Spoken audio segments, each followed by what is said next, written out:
redes sociais e por atletas. E eles continuam. Não tendo sido utilizados quando dos Jogos Pan-Americanos de 2007. Mentira! Foram utilizados no Pan-Americano. Pior, quando foram construídos novos equipamentos para as mesmas finalidades e aumentou ainda mais os níveis de ociosidade. Ele está falando do Maria Lenk, que é muito utilizado. Filas quilométricas, né? Vocês sabem onde fica o Maria Lenk? E o Engenhão, que é muito utilizado, né? São os novos equipamentos que eles utilizam para justificar a destruição do Júlio de Lamare e do Célio de Barros. Para quê? Para a construção de shopping e de estacionamento. O que está em jogo? O que está em jogo no complexo do Maracanã? É o interesse privado sobre o interesse público. É a ideia de cidade-negócio tendo a gestão sobre a política. E o que cabe aos setores políticos é a gerência dos interesses do capital privado. Não à toa, o que explode e faz a população ir às ruas é o debate da mobilidade. No Rio de Janeiro é muito interessante. Quem controla o trem? Quem controla a Supervia? Odebrecht. Sabiam? É uma concessão. Quem controla o metrô? OAS. Também uma empreiteira. É uma concessão. Quem controla a barca? Essa é mais famosa. Fez mais merda, é mais famosa. Né? A CCR. Né? Outra empreiteira. As empreiteiras têm o total domínio da rede de transporte da cidade do Rio de Janeiro. As empreiteiras não são contratadas para obras. As empreiteiras têm a gestão da cidade. As empreiteiras têm o controle da cidade. É uma relação muito mais profunda do que de contratos.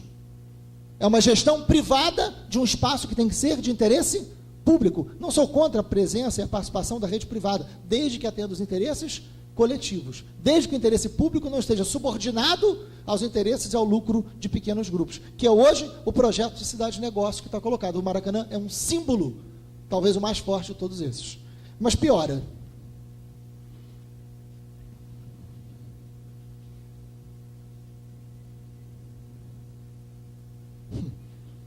É indispensável que exista maior espaço para a circulação de pessoas, bem como que seja construído um estacionamento para pelo menos 2.000 vagas, no lugar do parque aquático e no lugar do centro do Célio de Barros. Enfim, e aí o mais sensacional de todos é aqui. Vantagens disso tudo, segundo a IMX, que ganha e que hoje é dona do Maracanã, junto com o Odebrecht. Os clubes vão ganhar dinheiro. Como? Com a bilheteria. Está escrito, não é interpretação minha. Bilheteria, com o aumento da presença e da mudança do perfil do público e, consequentemente, o aumento do valor médio dos ingressos. Entenderam? Né? O que ele está dizendo? O que quer dizer? O que isso quer dizer? No popular, não exagerem, no popular, pobre trocou a geral pelo pay-per-view do botequim, né? Não tem mais pobre, muda o perfil do público, e aquilo vira uma Disneylândia, inclusive com a presença do Pateta, mor da cidade, né? Então, quem viu os jogos no Maracanã, é isso, é uma Disneylândia, não tem preto, numa cidade como o Rio de Janeiro, não tem pobre. Teve uma vez, quando os Operários foram convidados para ver a estreia no jogo Ronaldinho e Bebeto, e depois nunca mais, né? Foi a primeira e a última vez que vocês entraram no Maracanã, os Operários. Depois vai para o pay-per-view. E olhe lá, até o choque de ordem chegar. Esse é um projeto de cidade. Esse é um projeto de cidade de espetáculo, elitizada, uma cidade cada vez mais desigual. A mesma cidade que tem outros desenhos que se somam a essa concepção, como as barreiras acústicas, na favela da Maré, na linha vermelha e na linha amarela. O que é? Tem muitas cidades que têm barreiras acústicas, de casas que moram próximos à estrada, e você tem mesmo que fazer barreira acústica. O que tem no Rio de Janeiro não é uma barreira acústica, é uma barreira ética, etnocêntrica, né? Esconde-se aquilo que finge não ter na cidade, que são as favelas. O que é a barreira acústica da Maré? A melhor definição para o que é a barreira acústica da Maré foi dado para mim por um morador da Maré. No debate que a gente estava fazendo dentro da Maré, ele chega para mim com esse espírito sensacional que existe no Rio de Janeiro, e ele fala o seguinte: e aí, Freixo, tá aí, tá vendo a barreira acústica aí? Pois é, rapaz, na Maré não tem saneamento, não tem creche, não tem escola, mas, porra, tá um silêncio. Enfim, é a melhor crítica e definição. Assim como as UPPs, que é um bom debate, Sempre defendi na minha vida inteira, como pesquisador na área de segurança, o policiamento de proximidade, não a lógica da guerra, sempre defendi. Mas o mapa das UPPs do Rio de Janeiro é o mapa de um projeto de cidade. É o mapa desse projeto de cidade que está colocado. Toda a Zona Sul tem UPP. Não há mais uma favela na Zona Sul que não tenha UPP. Não há nenhuma UPP na Baixada Fluminense. A UPP não atende à lógica da segurança pública. A UPP atende à lógica de um projeto de cidade. Por que Copacabana tem 4 UPPs e em Caxias, Nova Iguaçu, não tem nenhuma? O que explica isso? É um projeto de cidade. Não estou dizendo que não tenha que ter em Copacabana, mas esse não é um projeto de segurança pública, é um projeto de cidade. É um projeto de escolha dos interesses do capital privado. Por que os moradores do Morro da Providência são retirados para morar na periferia da Zona Oeste, quando se pudesse morar no centro da cidade, seria muito mais interessante, porque o projeto Porto Maravilha atende aos interesses não de uma outra cidade, mas de uma cidade entregue aos interesses exclusivos do capital privado. Por que prédios e torres de 50 andares no centro da cidade, verticalizando o centro da cidade, que é a contramão de toda a concepção de cidade moderna que você tem? Né? Por quê? Quem de nós pôde participar desse debate? Quem de nós pôde participar do que vai acontecer com o centro da cidade? Quem de nós pode participar sobre o projeto Minha Casa Minha Vida, que para moradores de 0 a 3 salários mínimos, 88% das construções estão na periferia da Zona Oeste, lugar que não tem sequer saneamento básico, nem rede escolar e nem rede de saúde? Quem de nós participou desse projeto de cidade? Quem de nós pode opinar sobre isso? Não há canal de participação. E é isso que está, de alguma maneira, explodindo nas ruas de hoje, e ainda bem que isso acontece. O que a população está na rua pedindo não é a redução de 20 centavos de passagem. O que a população está na rua gritando, que sabe muito mais o que não quer do que o que quer. A pauta é ampla, é diversa. Não acho isso ruim necessariamente. O que a população está na rua dizendo, e não precisa de líderes, né? Não precisa de partido que conduza nada, ainda bem. Os partidos têm que ter a sabedoria, inclusive, de ouvir mais do que falar, né? De ser conduzido mais do que conduzir. É o momento que está gritando na rua, e tem que ter essa sabedoria nesse momento. Mas o que está sendo colocado na rua é a radicalização da democracia, é a necessidade de se questionar o modelo de cidade-negócio. É isso que está em jogo, e o Maracanã expressa isso. O Maracanã expressa isso. É um dos maiores símbolos de um projeto de cidade, que a gente tem que questionar. Agora, é uma pauta em disputa. A PEC 37 é uma pauta que interessou a muita gente. A corrupção é uma pauta que interessa a muita gente. Outras pautas não interessam a muita gente, como, por exemplo, questionar a Copa do Mundo. Como, por exemplo, questionar o superfaturamento dos estádios, que mais parecem estúdios, porque interessam a determinadas redes de televisão, ou talvez mais a uma do que a outras. Né? É uma pauta em disputa. A insistência por uma determinada pauta para que esqueçamos outras está em disputa nesse momento. Não é à toa que quando determinadas notícias aparecem, o povo pede mais saúde e educação. Não. O povo pede mais saúde e educação do dinheiro que está indo para a FIFA, que a gente quer que venha para a saúde e educação, mas essa parte não se diz, porque a FIFA é sócia de muita gente aqui dentro. A FIFA não veio sozinha. A FIFA interessa muitos negócios que estão colocados dentro do Rio de Janeiro e no Brasil. Né? Então, é algo que está em disputa. E de alguma maneira, Tucano, para encerrar, a gente vive de novo o L, o R e o F não identificados para essa população. O etnocentrismo do Outro Cabral, né, é substituído por um novo etnocentrismo de uma cidade e de uma sociedade que serve para aqueles que têm, não para aqueles que são. E é isso que está em disputa. Eu espero que o exercício profissional de vocês se aproxime do exercício humano de vocês, que a gente construa uma cidade de direitos e não uma cidade que possa usar o direito para aqueles que têm, e não o direito para aqueles que são e que precisam ter. Que o elemento central da luta pelo direito seja a dignidade humana, e não necessariamente a propriedade. Obrigado, gente. Vamos para o debate.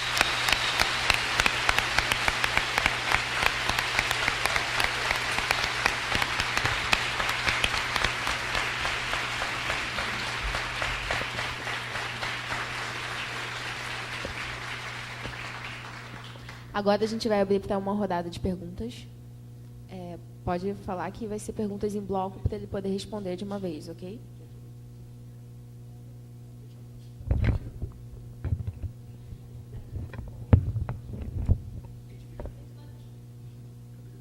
vamos abrir, vão ser 3 perguntas. Então, quem quiser fazer pergunta, levanta a mão e tenta ser breve, por favor, e diz para qual é o palestrante que é a pergunta.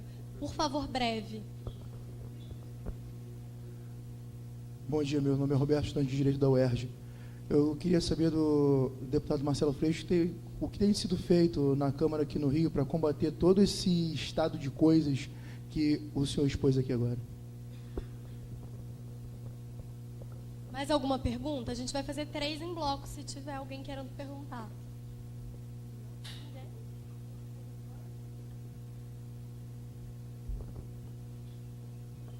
Lá no meio, ó.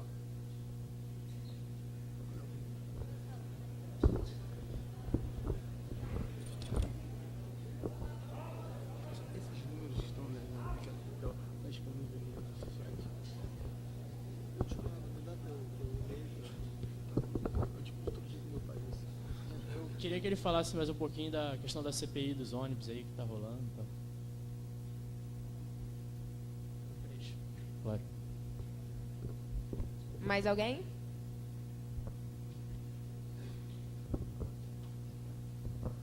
Oi, meu nome é Bruno, da UERJ também.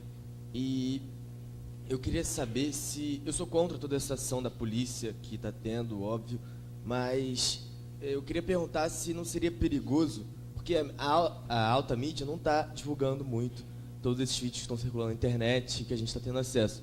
Mas se não seria perigoso expor muito essa ação da polícia frente a manifestações pacíficas, visto que isso, de certa forma, deslegitimaria essa polícia que, de qualquer forma, tem uma função na sociedade.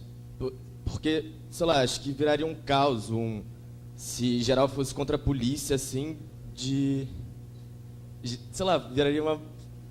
não sei mais o que falar. Bom debate. Mais alguém? São três. Lá, ó. Microfone, sobe. Sobe. Eu só queria que vocês falassem sobre os grupos nazistas, fascistas, que estavam atacando o pessoal nas manifestações.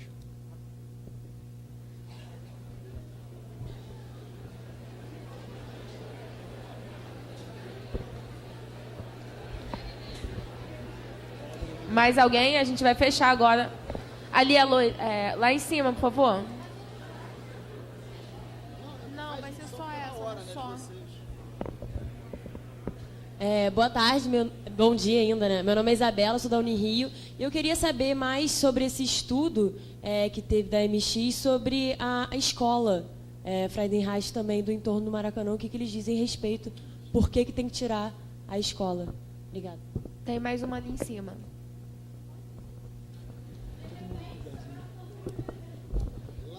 Bom dia, Cíntia da UF. Eu queria saber também que apontaram a participação da Força Nacional dentro das manifestações. Eu queria também saber mais informação sobre isso.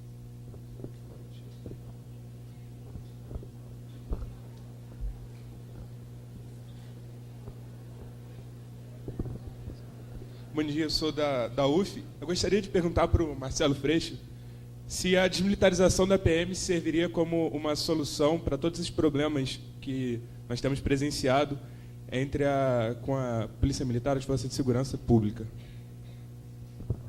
Bom dia, meu nome é Anderson Ribeiro, sou da UERJ. Eu gostaria de saber por que em toda cidade do mundo o transporte público, em sua grande maioria, é feito de massa com um metrô, assim seja em Paris, Nova York, em qualquer lugar do planeta, e aqui foi instituído um BRT, sendo que é poluente, vai desapropriando as casas das pessoas e tudo mais. E, em cima disso, óbvio, porque, já que é empresário para um lado, para o metrô, empresário para o outro, para o BRT, por que você preferiu o BRT ao invés de fazer o metrô pela cidade toda, que seria de maior mobilidade urbana do que qualquer outro tipo de projeto?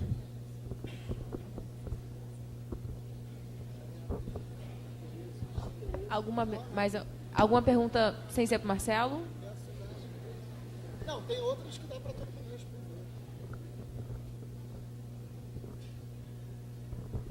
Bom dia. Eu queria saber o Marcelo, quando começou a sua fala, falou do inchaço do judiciário que não está sendo questionado nesse momento, porque todos sabem aqui que é uma instituição muito corrupta, não só o legislativo e o executivo. Eu queria saber a opinião do defensor quanto a isso, visto que eu estou vendo um processo que pode ser que o judiciário está legalizando todas essas covardias que o executivo e o legislativo está fazendo. E o pessoal não está olhando por esse foco, está simplesmente questionando o legislativo, enquanto o judiciário passa despercebido como o salvador da sociedade. Nós sabemos que não é assim. Começando pelo Rio, a presidente do Tribunal de Justiça assina tudo que o governador fala. O governador manda, ela obedece uma ordem, não está tendo nem a independência dos poderes. Eu gostaria de saber uma opinião sobre isso.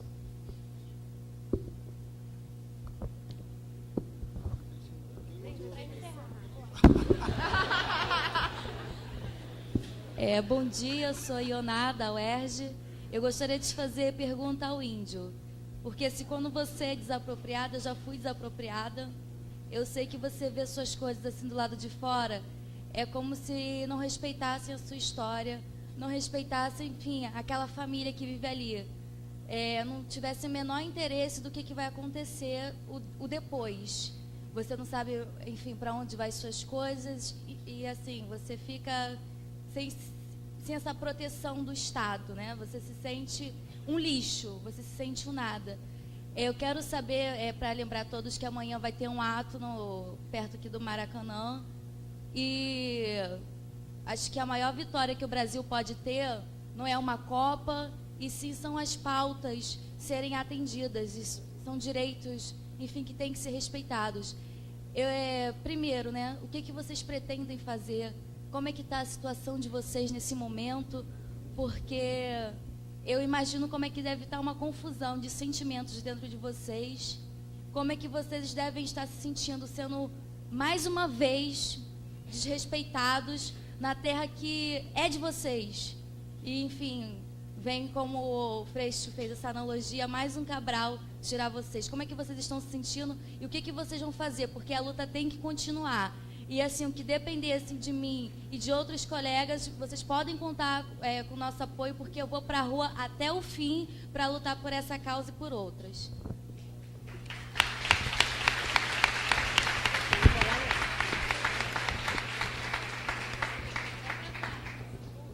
Deixa ela falar sem microfone, mesmo que até chama ela. Porque não grava.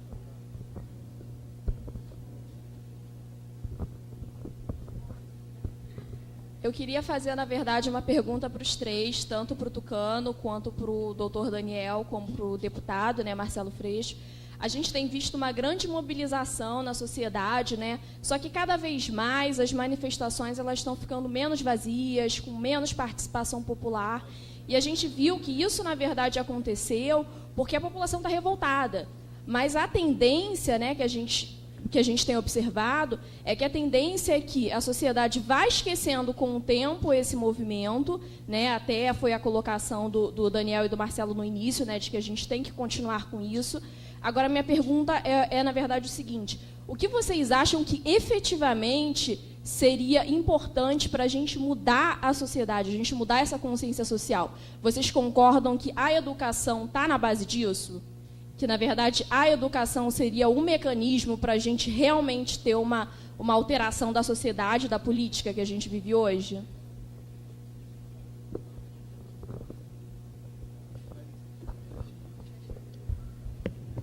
Agora a gente fechou para as perguntas, ok?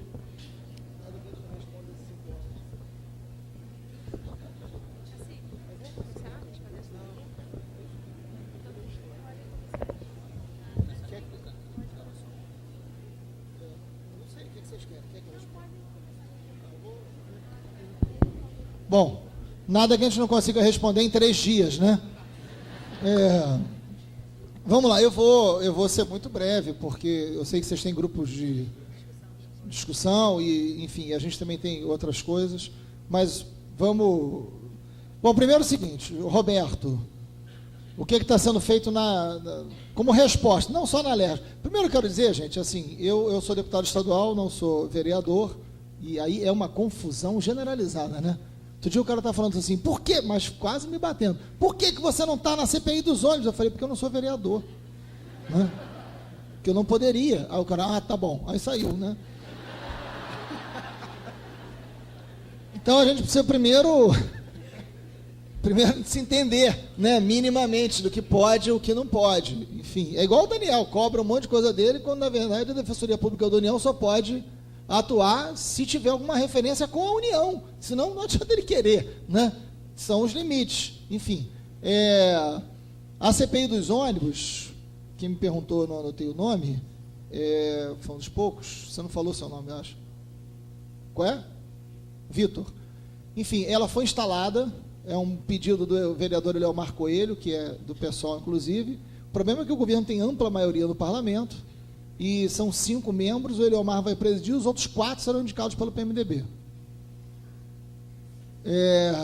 Sabemos que é uma CPI para eles não vão tentar deixar, só vai ter resultado se vocês acompanharem sistematicamente, encherem a Câmara, irem na reunião, comparecer, jogar na internet. É o papel que a sociedade tem nesse momento. Não adianta delegar. A gente está num momento que não adianta delegar para o outro. Tem que assumir, né? Arregaça a manga e vamos ao trabalho. É a chance que essa CPI tem de chegar a algum lugar. E a base do governo não quer. A base do Eduardo lá não quer a CPI, porque se mexer, fede, né? Então, porque tem coisa ali embaixo, muita. Enfim, ainda mais na relação com as empresas de ônibus. Em relação à Assembleia Legislativa, primeiro que eu quero dizer que o problema da Assembleia não é a vidraça, né, gente? É o que tem dentro. Então, não adianta, né? Não adianta quebrar o prédio. Eu até entendo o dia de fúria, né? Enfim, mas não resolve. Porque o problema da Alerj, aliás, o prédio é belíssimo, o que não é bonito é o que se faz lá dentro, né? Não adianta quebrar a Alerj achando que você está mudando a qualidade do deputado que a sociedade votou neles. Todos foram eleitos. Todos foram eleitos. De alguma maneira, a sociedade tem grau de responsabilidade sobre isso. Não adianta a gente, nesse momento, fazer uma leitura da sociedade como vítima do parlamento que ela produziu. Foi o olhar político que essa sociedade teve até hoje que produziu o que a gente tem de pior. Ou não foi? Mas o voto é comprado? O voto é comprado. Aliás, essa é a minha grande discussão sobre voto obrigatório ou não. Porque eu tenho muita dúvida sobre isso. E aí, podendo até desagradar a muitos aqui. Enfim, já desagradei a tanta gente, não. Mas eu não sei até que ponto o voto tem que ser olhado como direito ou também como dever, né? A tendência da insatisfação é gerar um voto nulo muito grande, que é uma leitura que a gente tem que fazer. O problema é que aquele voto do cabresto, aquele voto comprado, aquele voto do centro social, esse não está atingido, esse vai continuar gerando. E uma massa de voto nulo pode fazer com que a gente tenha um parlamento ainda pior do que a gente tem hoje. Isso pode acontecer.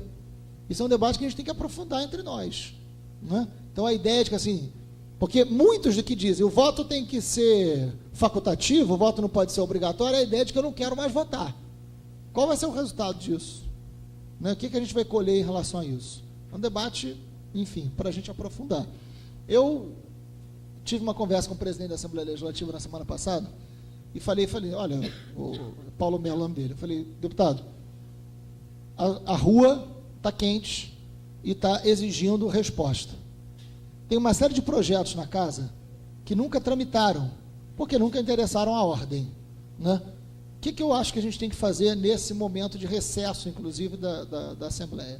Faz uma reunião com os deputados, cada partido, cada bancada, leva o conjunto de projetos que entende, que de alguma maneira responde às ruas, a gente faz uma sessão no recesso, votando em bloco uma série de projetos que dão conta disso. Essa reunião está marcada para o dia 12. Né? Eles vão fazer essa reunião que a gente propôs com uma série de projetos. Tem vários. Tem um projeto meu que entrou na pauta essa semana, que eu nem sabia que ia entrar, que é um projeto de 2007, que diz o seguinte: o deputado que não está presente no plenário, o projeto dele não pode ser votado, porque ele não está presente, que é o mínimo. O cara faltou, eu ainda vou votar no projeto do desgraçado que não está nem ali para votar no projeto dele, né? Mínimo. Isso eu apresentei junto com outros deputados em 2007. Entrou na pauta agora. Por que entrou na pauta agora?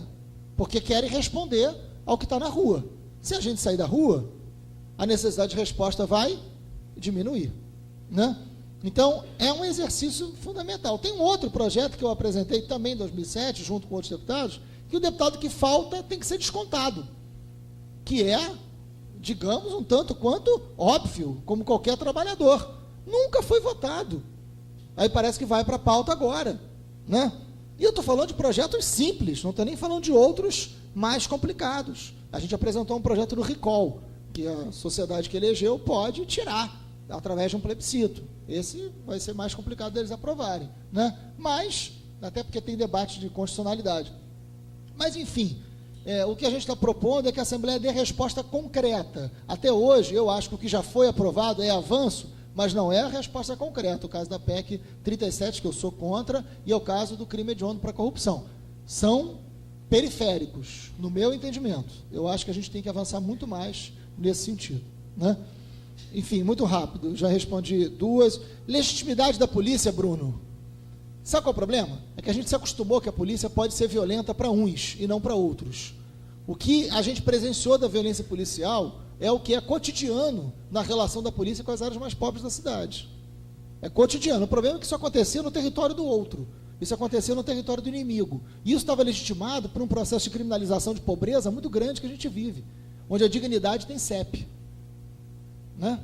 É isso. Quando essa violência policial se generaliza para aqueles que estão participando da manifestação, isso vira assunto nacional. Se ela voltar a ser retificada, talvez seja normal novamente. A legitimidade da polícia não pode ser a da violência, não pode ser sobre a lei. A denúncia que eu fiz, e fiz direto ao Beltrame anteontem, né, e já tinha feito ao Ministério Público formalmente, é de que não foi um embate, um enfrentamento, o uso da força necessário com quem destruía a cidade. O ataque foi feito a quem se manifestava, a quem fugia do problema. As vias secundárias da Presidente Vargas no dia 20 foram todas cercadas e as pessoas que fugiam do problema foram atacadas. As pessoas foram atacadas nos bares da Lapa, as pessoas foram atacadas na Cinelândia. Ali era quem estava ali, era quem tinha fugido do conflito, não era quem estava quebrando a cidade. Então houve uma repressão brutal à cidadania, para que as pessoas não voltassem para a rua. Ali foi um ataque político, não foi um ataque policial. Isso precisa ser amplamente debatido, né? Se utilizou de uma habitual polícia violenta contra um determinado setor, só que agora é generalizado. A polícia acabou com seu estoque de bomba. Está comprando sem licitação porque não vai dar tempo para domingo. Não estou brincando, não. Não é piada, estou falando sério. Eu estou falando sério, mas está no jornal hoje. Está comprando sem licitação porque é para domingo a utilização, então não pode abrir licitação porque não vai dar tempo de jogar bomba nos outros. Né? Então, assim, a legitimidade, até porque essa luta que está na rua é também por uma outra polícia. É também por uma polícia mais valorizada, mais capacitada, formada com outro padrão. Isso está na pauta, a ideia da desmilitarização da polícia, que me perguntaram aqui do canto, é isso, a nossa polícia ainda é oriunda da ditadura militar, não tem nem democracia interna. Experimenta um praça questionar um coronel para ver o que acontece, mesmo que ele esteja certo. É cadeia. Né? O auto de resistência, o código disciplinar da polícia, ainda é oriundo da ditadura. A gente tem sim que avançar no processo de desmilitarização para que essa polícia seja uma polícia preparada a sustentar a democracia e não uma polícia da lógica repressiva de um Estado totalitário. Né? Então esse debate envolve a polícia e a gente tem que fazer ela com a polícia. Há pouco tempo a sociedade do Rio de Janeiro inteira se envolveu no debate dos bombeiros, lembram? As fitas vermelhas nos carros. Há pouco tempo o batalhão de choque, aqui citado pelo Daniel, vários policiais foram trabalhar com camisa vermelha no dia, em apoio aos bombeiros, e foram punidos. E nós lutamos pelo batalhão de choque. Naquela época, tem pouco mais de um ano. Contra a repressão interna ao batalhão de choque. O mesmo batalhão de choque que hoje está no eixo do conflito com a gente. Então é um debate que a gente tem que envolver a polícia nesse debate. Que polícia a gente quer? Porque não vai existir uma sociedade sem polícia. Né? Agora, qual é o modelo de polícia? Para que serve? A quem serve a polícia? Esse é o debate mais importante que a gente tem hoje para fazer. Sobre os nazistas, muita gente riu, mas a pergunta faz todo sentido, sua. Né? Porque, na verdade, é o seguinte, a gente conseguiu, pela Comissão de Direitos Humanos, um vídeo que identifica um grupo específico, viu, Daniel? Vou te mandar isso hoje ainda.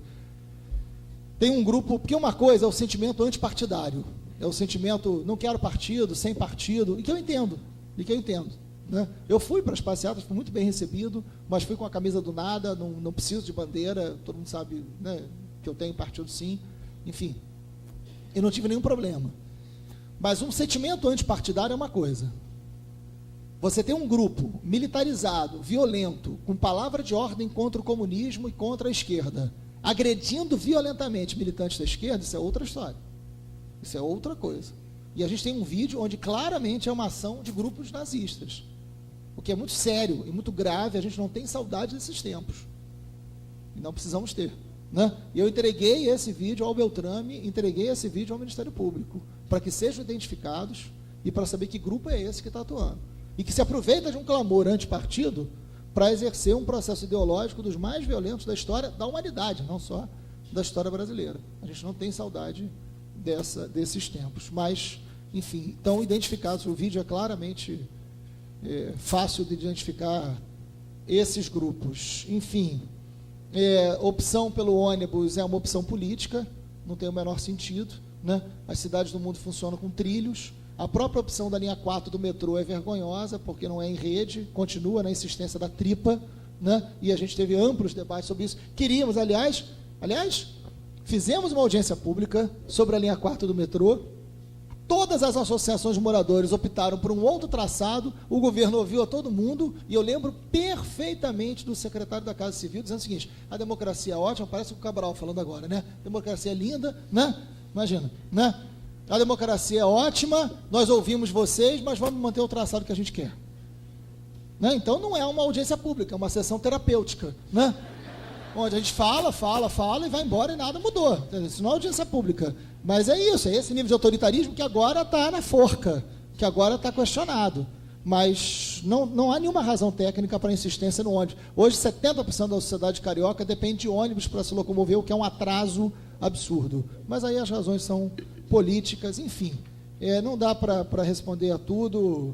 Sobre a escola Friedenreich, está dentro da mesma lógica do Célio de Barros. A lógica deles é que a escola não pode ficar ali, uma das melhores escolas do Rio de Janeiro, mas acho que o Daniel pode falar sobre a escola Friedenreich melhor do que eu, sobre o judiciário também.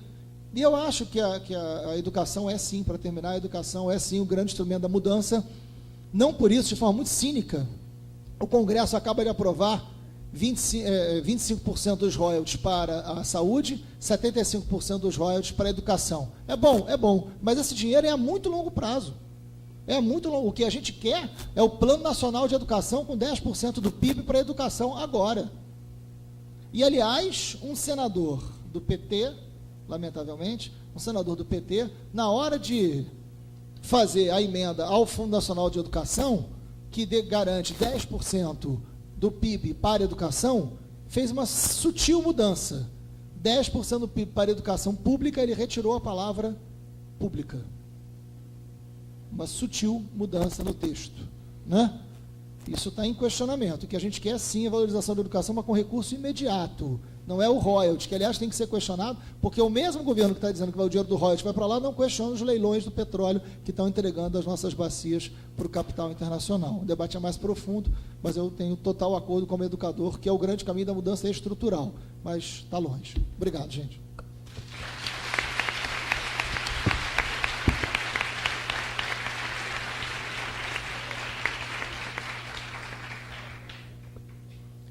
A pergunta quanto ao judiciário, né? Que fizeram acerca dos seus integrantes, você. Não gravei seu nome. Moacir. O ingresso no Poder Judiciário, ele tem as fases, a prova, as provas específicas, a prova de título, mas não tem uma prova de uma peneira do caráter dos que integram o Poder Judiciário, né? Então, pessoas com um leve desvio do caráter ingressam também no Poder Judiciário. E no Poder Judiciário isso toma uma repercussão maior, porque para além de você decidir a vida de alguém, o patrimônio de alguém, eles fazem isso na plataforma da lei, que dá margem a diversas correntes interpretativas. Então, quando você pega uma corrente interpretativa favorável a alguém do Executivo, muito difícil uma atuação mais contundente do Conselho Nacional de Justiça. Porque o cara vai falar, estou escudado na interpretação que dei à lei. Né? A gente sabe que a prova de que o pano de fundo é outro, ou seja, se há algum conluio financeiro para agradar alguém ou terceiro, eles fazem bem feito. Então, muito difícil fica diante de interpretações, a não ser que seja coisa escancarada, quebra de sigilo bancário, fiscal, você verifica valores que foram vertidos para a conta daquele magistrado, mas fora disso, ele vai escudar na corrente interpretativa que ele adotou. E aí a situação passa a ser essa. Depois que o CNJ entrou, e depois que as corregedorias começaram a atuar de forma mais contundente, houve uma melhora, mas ainda não é uma melhora significativa. Ainda não é o judiciário que nós sonhamos, né? Lamentavelmente. Então, o problema é exatamente esse. Tá?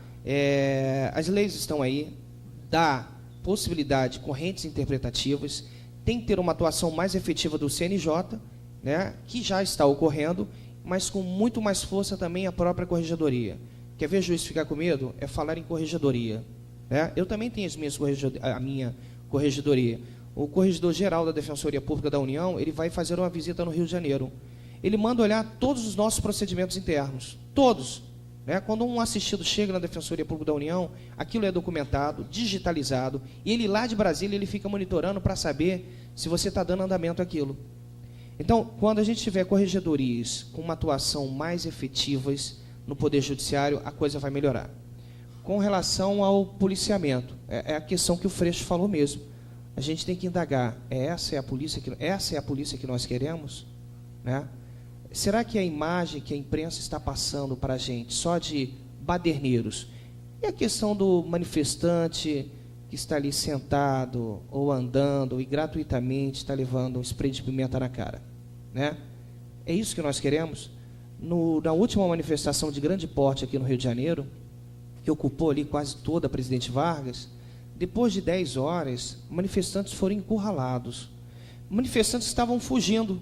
Era mais ou menos assim, 10 horas, está na rua, porque é baderneiro. Né? Nos bares, as motos da Polícia Militar iam atrás. Foi uma verdadeira caça às bruxas. Não essa é a polícia que nós queremos. Essa não vale. O alto índice de corrupção, policiais mal preparados, policiais que são vingativos. Houve um revanchismo agora na favela da Maré. Isso ficou claro. Eu vou abrir um procedimento na Defensoria Pública da União e vou requisitar os laudos cadavéricos, né, para saber se não houve execução. Né? Vou requisitar as folhas de antecedentes criminais para saber se essas pessoas realmente tinham passagem pela polícia. Porque é muito fácil, quase todas tinham passagem pela polícia, mas eu quero ver. Eu vou lá pessoalmente na favela da Maré, já convidei o Freixo hoje, para a gente verificar os relatos dessas pessoas.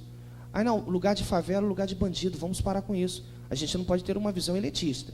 E os senhores também não podem ter uma visão elitista quando alçarem o Poder Judiciário. Né? Não podem alçarem a Defensoria Pública, com muito mais razão, ou o Ministério Público. Então, essa polícia eu não quero para mim. E a gente tem que colocar isso na rua. Né? Lógico, separar os baderneiros, né? Prender, uma ótima oportunidade para prendê-los também. Né? Realmente tem vários ali. Para vocês terem uma ideia, isso quem me falou na presença do Freixo também, o doutor Henrique Gelber, que é defensor público do Estado. A média de prisões do Estado do Rio de Janeiro é entre 130 e 150 prisões. Essa é a média. No dia da manifestação, ocorreram cerca de 139 prisões.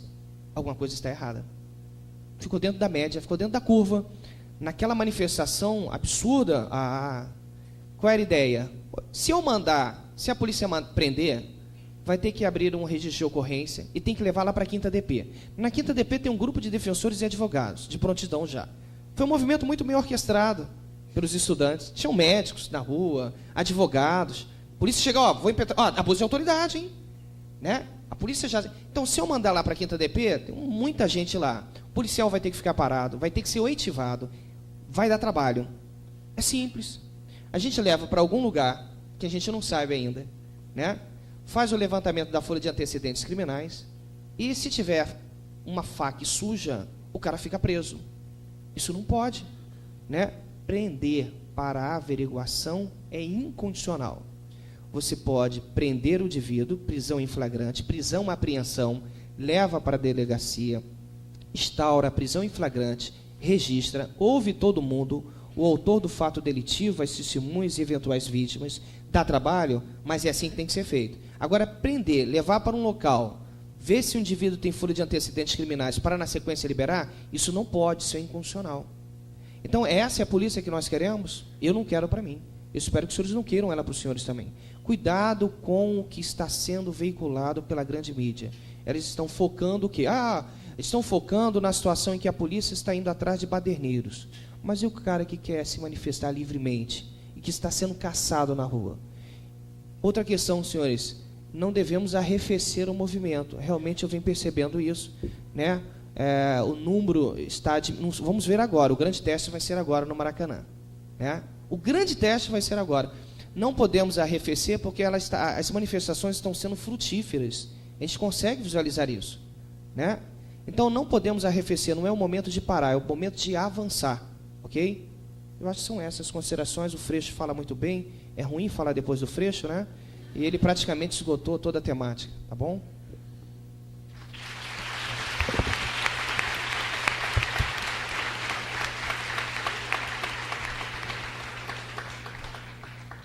Bom, como é seu nome? Ioná. Ioná, eu não sei se vou conseguir responder a sua pergunta, mas vou fazer o possível. Bom, eu vou te responder o seguinte. A questão indígena, a cultura indígena, desde quando o europeu chegou aqui, do primeiro Cabral, eles cometeram um grande genocídio e etnocídio. Como o deputado falou que o índio não sabia as palavras, a letra R e F, né? Realmente não era necessário. Não temos essas cobranças.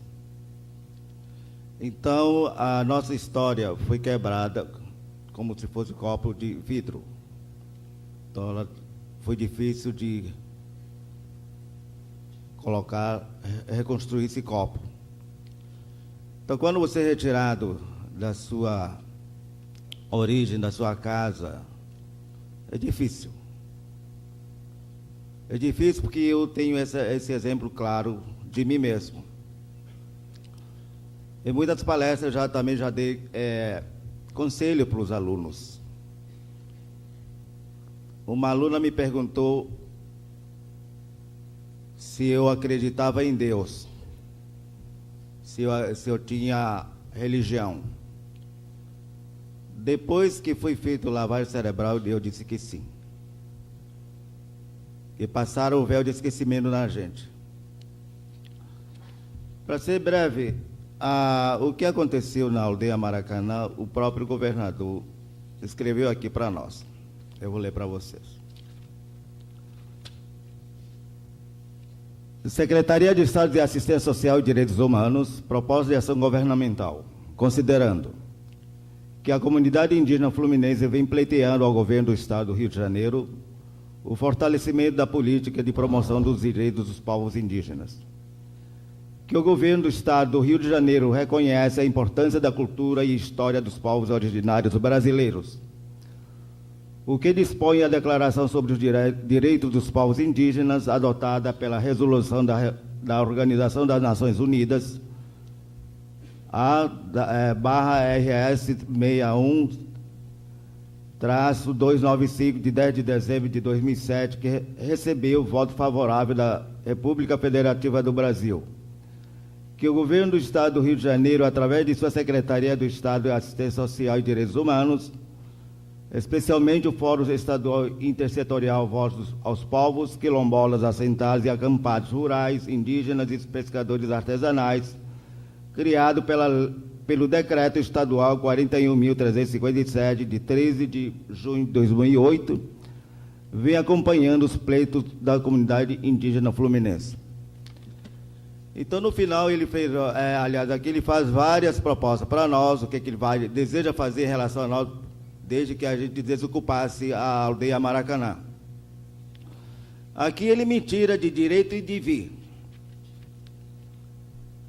A Secretaria de Estado de Assistência Social e Direitos Humanos adotará as providências necessárias para a criação de um Conselho Estadual de Direitos Indígenas, que monitorará o funcionamento do Centro de Referência da Cultura dos Povos Indígenas e atuará como órgão consultivo do Estado na formulação de políticas de defesa e promoção dos direitos indígenas.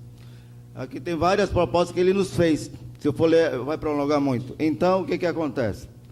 Se nós aceitarmos essas propostas, o que ele nos diz no final? Desocupando, onde nós vivemos durante 6 anos ali,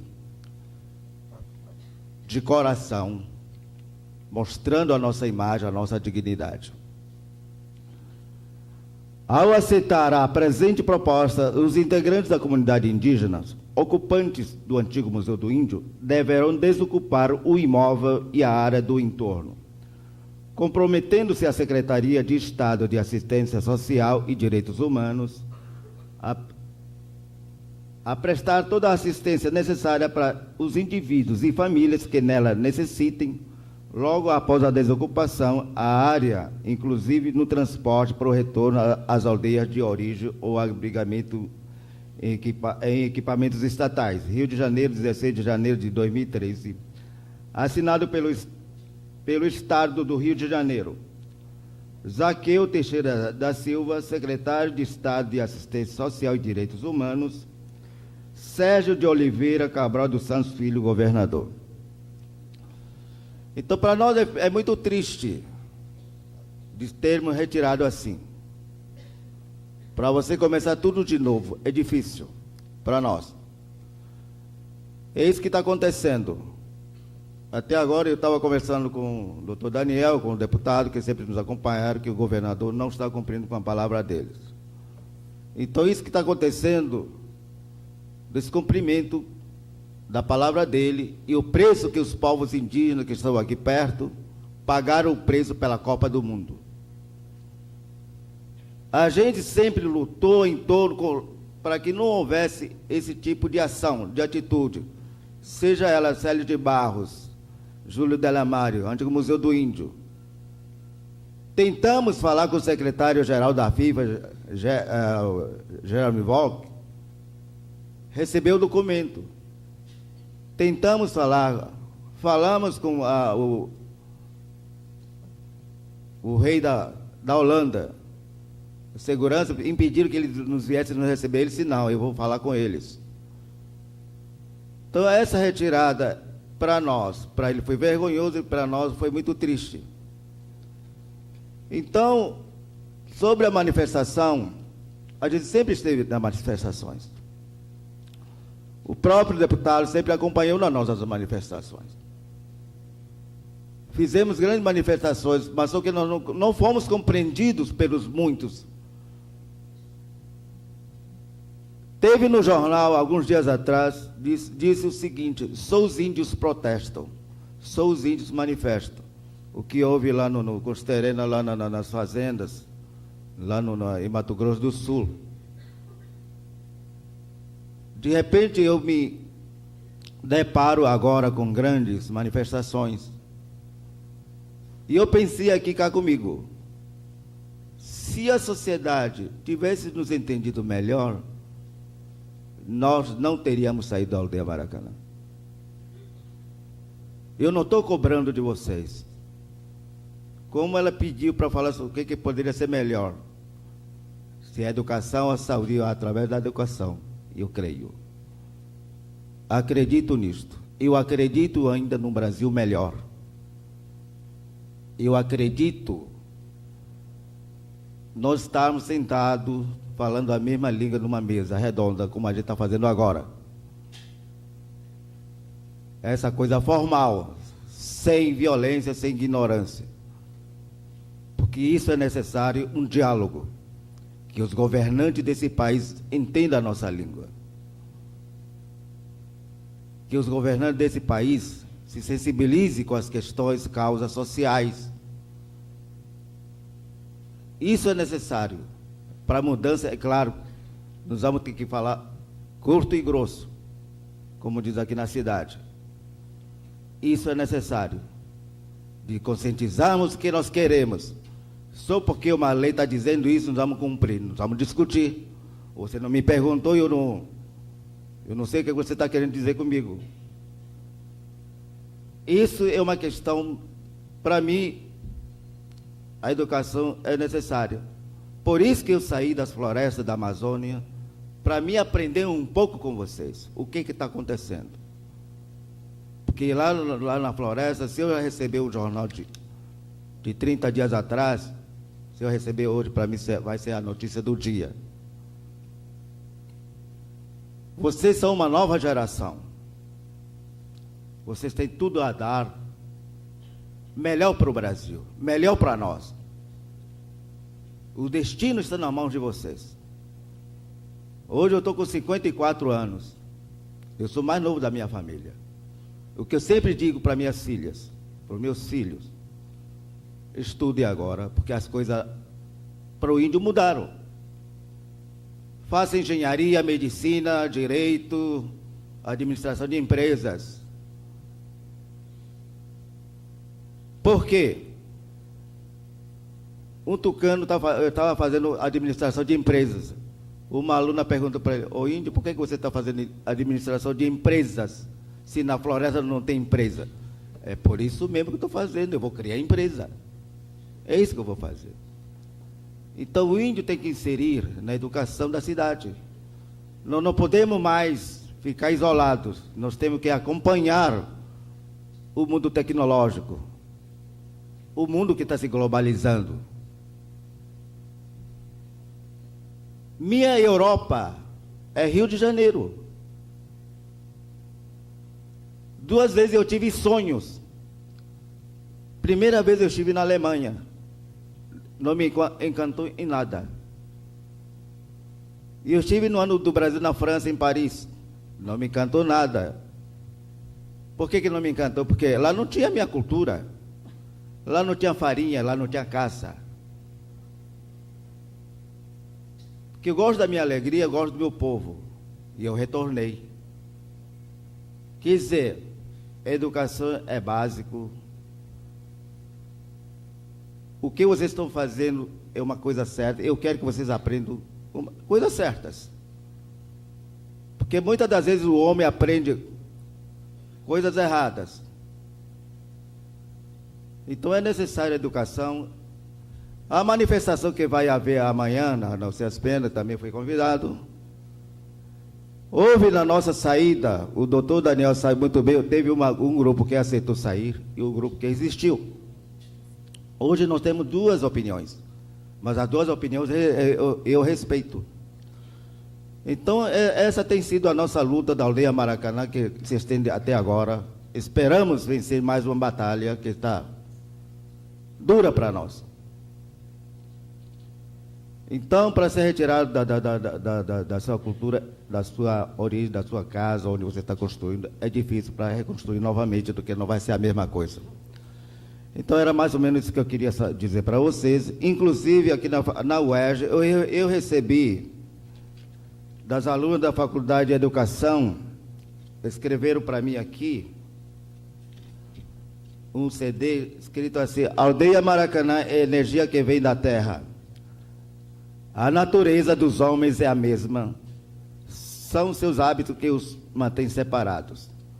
Então, esse é o CD que elas fizeram sobre o trabalho que elas fizeram com a gente lá. Se alguém quiser acessar, pode acessar. Eu não sei ler isso aqui. Leia para ele.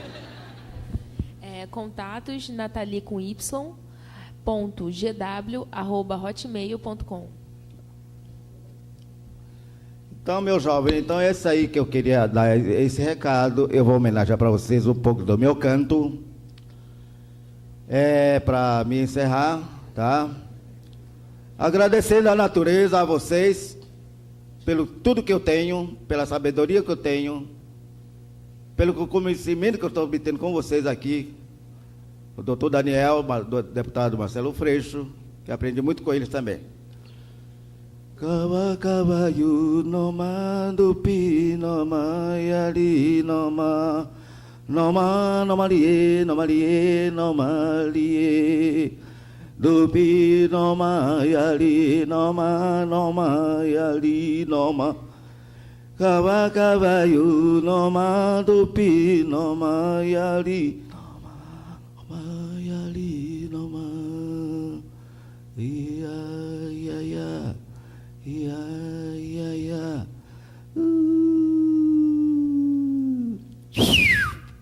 Respondi sua pergunta. Obrigado. Ayum.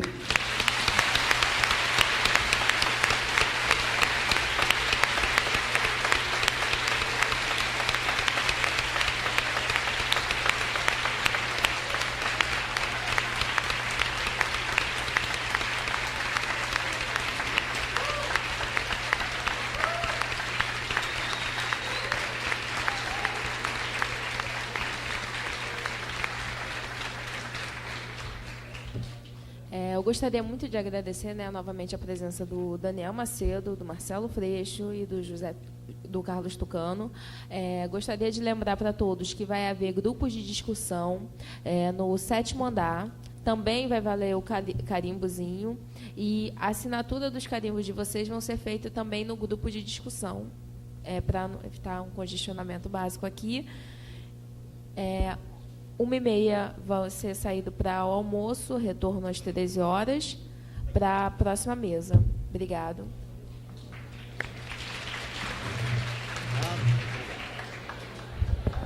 Gente, a pessoa que está com a prancheta aqui do mandato, por favor, devolve aqui na mesa, tá bom?